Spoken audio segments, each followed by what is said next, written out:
Hi there, listeners. This is Jenna.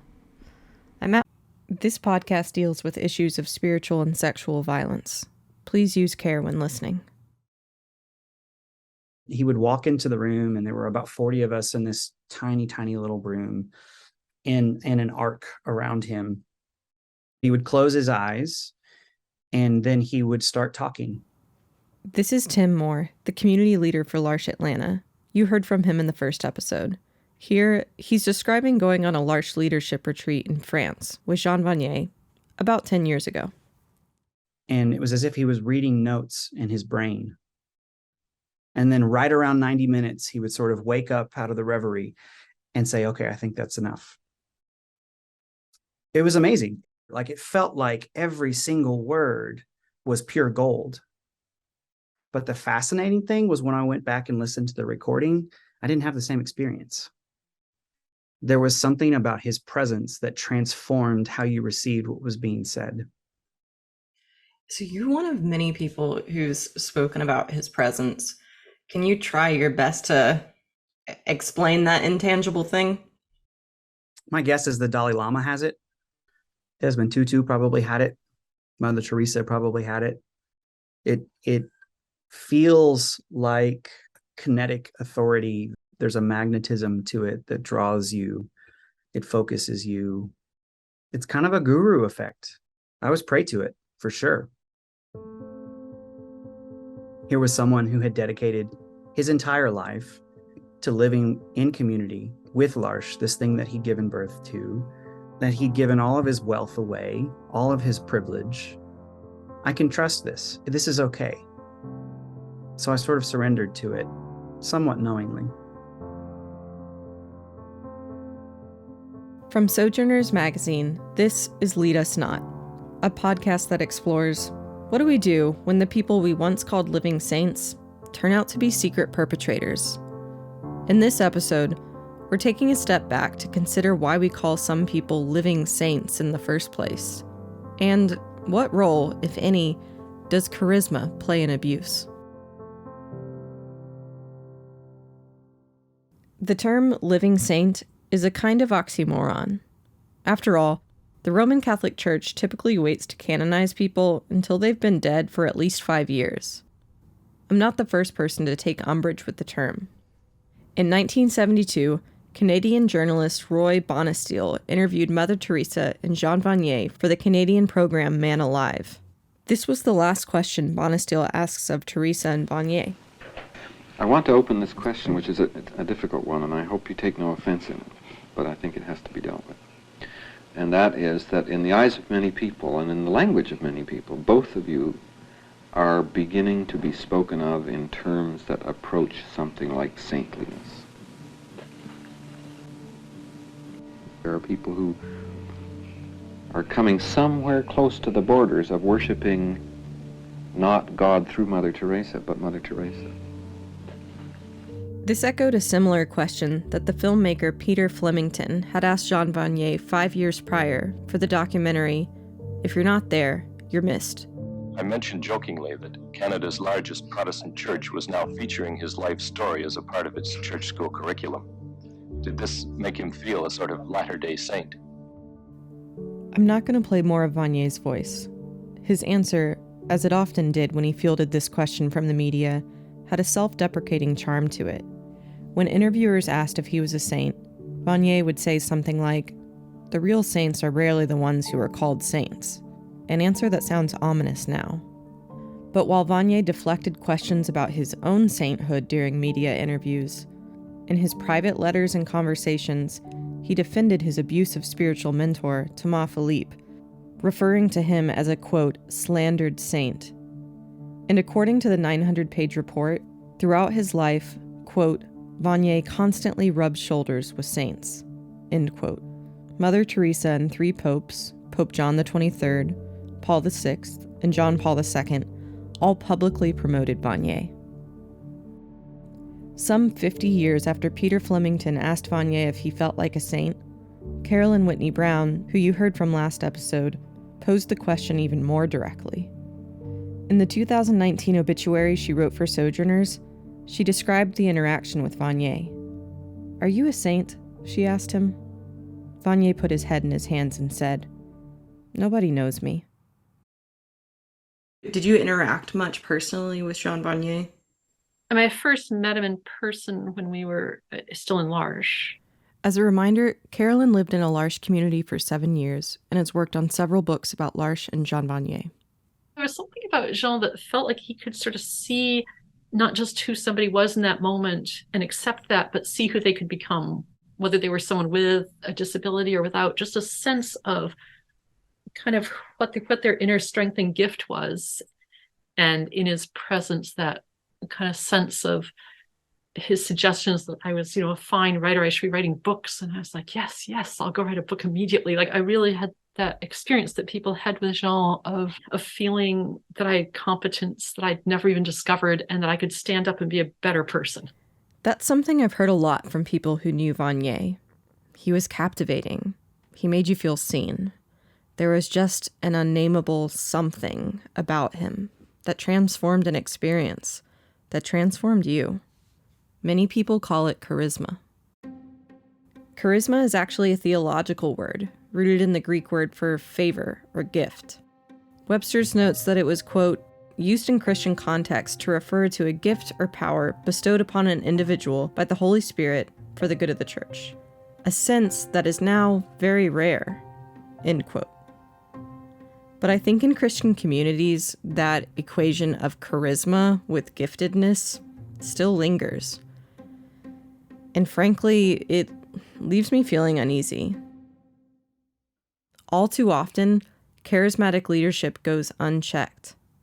Churches and organizations can easily become dependent on a charismatic leader, both financially and ideologically. If he goes down, we all go down with him, and then we can't keep carrying out this important work in the world.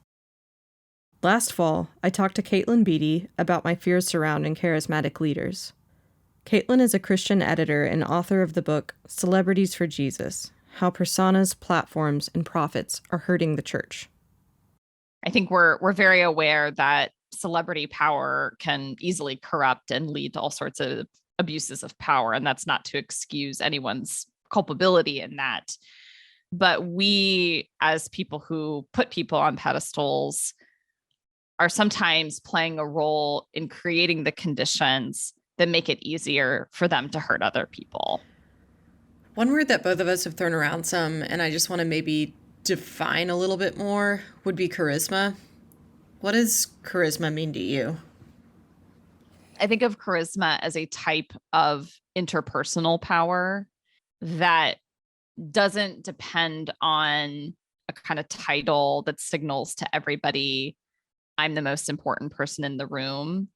It's an interpersonal wooing effect that essentially, by how well-spoken you are, by how physically attractive you are, people like you. I mean, I think we can all just think of people who we've come across who, when they walk into a room, the room lights up.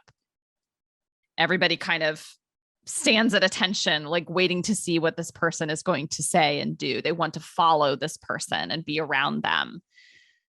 And charismatic authority has, in many segments of the contemporary church, outpaced more traditional institutional forms of authority. So it might be the case that a church leader has gone to seminary, has studied Greek and Hebrew, has had to do pastoral internships, while someone else can kind of skip seminary and just have this natural ability to get up in front of a room and preach and can start a church. And actually, the latter person is probably going to grow the bigger church. I think about how charisma can sometimes be mistaken for like a godly giftedness. Like, because you're so well-spoken, because you can get up in front of a crowd and preach a really good sermon, you must be uniquely called by God. And I don't really believe that. I don't believe that great oratory skills are like the primary marker of God's call on one's life. Do you think that Christians are uniquely drawn to charismatic leaders? I don't know that Christians are uniquely drawn to charismatic leaders. I think Christians might be lacking an awareness of how charisma operates in and among a community. So it's not that they uniquely want a charismatic leader, it's that they may be a bit naive about the way that charisma intersects with interpersonal power over other people. When we talk about spiritual leaders and abuse, one idea that you'll hear over and over again is that the esteem we hold for these leaders places them on a pedestal that primes them for abuse. That sort of reasoning would point toward a simple solution. Get rid of the pedestals, get rid of the abuse. If only it were that easy. But talking about the pedestals we place spiritual leaders on can sound like shifting the blame from the perpetrators to the community.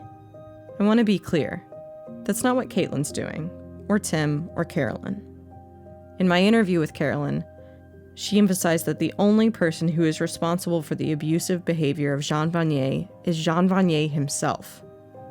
She cites the public theologian Tanya Marlow, who writes, quote, "It is not a pedestal to expect Christian leaders not to be sexual predators.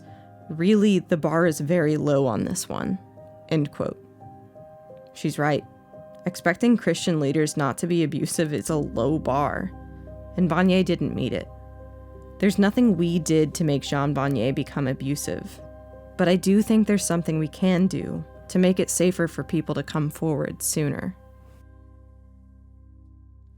I want you to hear a quote from one of the women who came forward with allegations against Jean Vanier. This was published in L'Arche's 2020 report. My colleague Betsy Shirley will read it. I was like frozen. I realized that Jean Vanier was adored by hundreds of people, like a living saint, that he talked about how he helped victims of sexual abuse. It appeared like a camouflage, and I found it difficult to raise the issue. When I spoke to Carolyn, I read her this quote from the report. I asked her what we, as members of churches or other faith communities, can do to make people feel safe to come forward if someone who we called a living saint hurts them. Well, first, let's quit calling anybody a living saint. Let's just get rid of that word. We don't need to use it for living people ever. It just puts people alone. I don't know what it does internally for someone to be called a saint, whether it limits their own growth, but I imagine it would put huge pressure on you to live up to it and never admit that you aren't.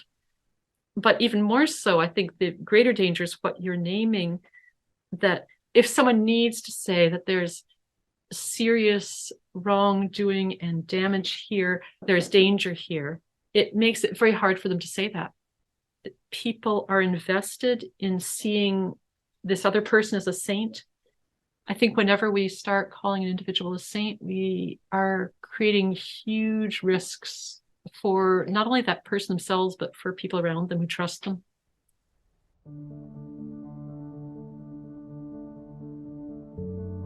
I think we really have to get more and more uncomfortable with single charismatic leaders.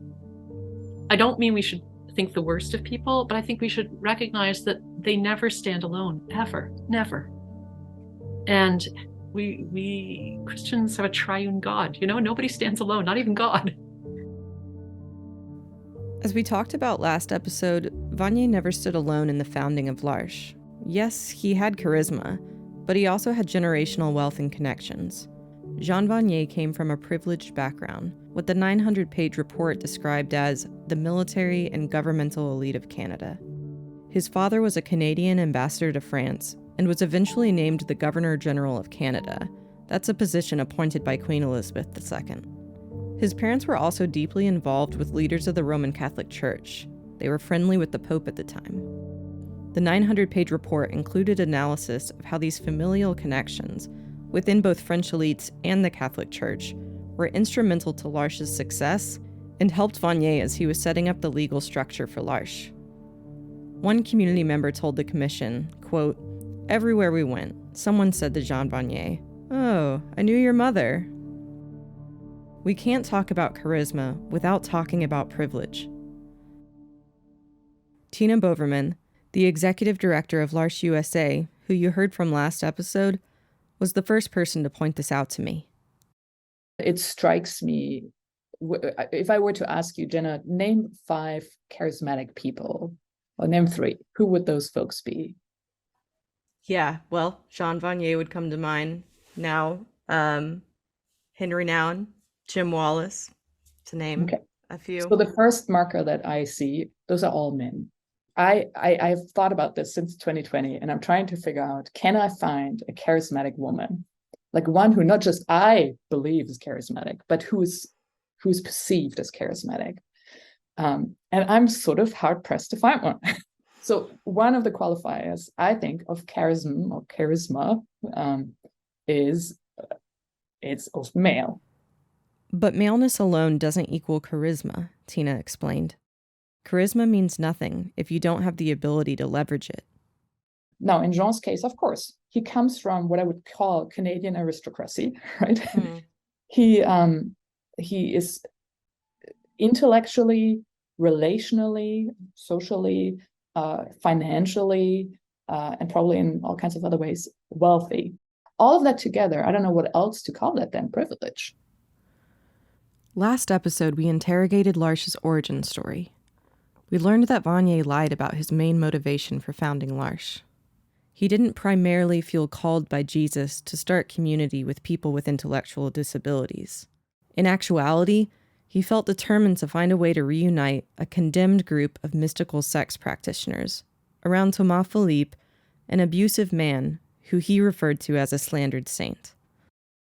Vanier succeeded in his deception for many reasons. Because he was charismatic, because he grew to truly care about how people with intellectual disabilities were treated, and significantly, because he came from immense wealth and generational notoriety.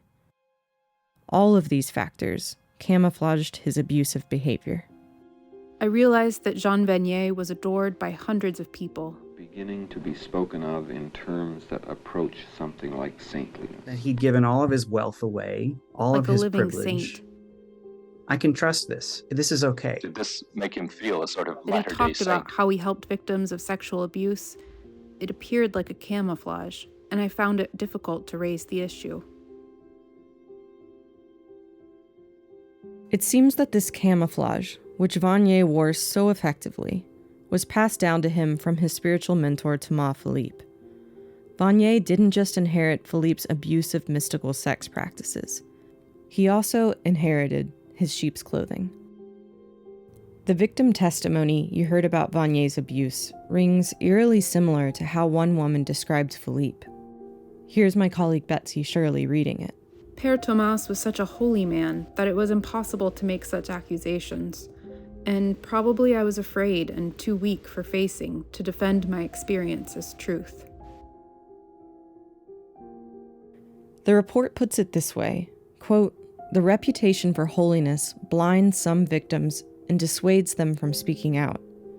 It really is because of their abuser's reputation that the victims are unable to speak out." End quote. I do believe we're beginning to peel back the camouflage of sanctity. But to do that, we're going to have to keep challenging the allure of charisma and stop conflating privilege with providence.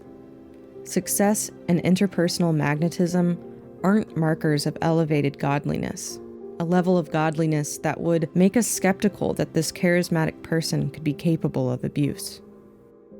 There are also more resources available to survivors than there ever have been. But that doesn't mean it's easy to come forward. Too often, we see faith institutions prioritize the reputation of faith leaders over the well-being of survivors. Coming up on Lead Us Not, we focus in on spiritual abuse. What does spiritual abuse actually mean? And what impact does it have on a personal level? That's what's often so shattering about spiritual abuse, is it really cuts you off, not only from your sense of self, but your sense of self in relationship to God. Because these leaders don't just represent like a human. To us, they are conduits of God, for better or for worse. And how is spiritual abuse hurting Christianity as a whole? We're seeing this apocalyptic unveiling of these religious leaders who have been given a lot of power, a lot of spiritual authority, and who are incredible at meeting people in their vulnerability. And we're getting these horrific revelations that there has been profound harm. Like, it's not just a person or one institution. It's in the water. It's a part of the culture. Lead Us Not is a podcast from Sojourners Magazine. This episode was produced, written, and edited by me, Jenna Barnett, with executive production, story editing, and additional reporting by Betsy Shirley. Sound design and mixing by JP Keenan. Fact-checking by Mitchell Atencio. Tiarra Lucas designed our podcast cover. Our theme music is by Borrtex and by Yehezkel Raz. In the show notes, you can find a link to the Tanya Marlow piece Carolyn referenced. We'll also include a link to the CBC website where you can listen to Roy Bonestill's 1972 interview with Jean Vanier and Mother Teresa. The excerpt from Peter Flemington's documentary, If You're Not There, You're Missed, was used with permission of the United Church of Canada. Special thanks to Amanda Zalkin, Laura Hallman, Aaron Greeno, and all the archivists at the United Church of Canada Archives for helping us find that clip. For bonus content, related resources, and notifications when new episodes drop, sign up for our free newsletter at sojo.net/podcast. There, you can also find transcripts for each episode. If you like our show, please rate us and leave a review. You can stay in touch with us between episodes on Facebook, Instagram, and Twitter with the hashtag LeadUsNot.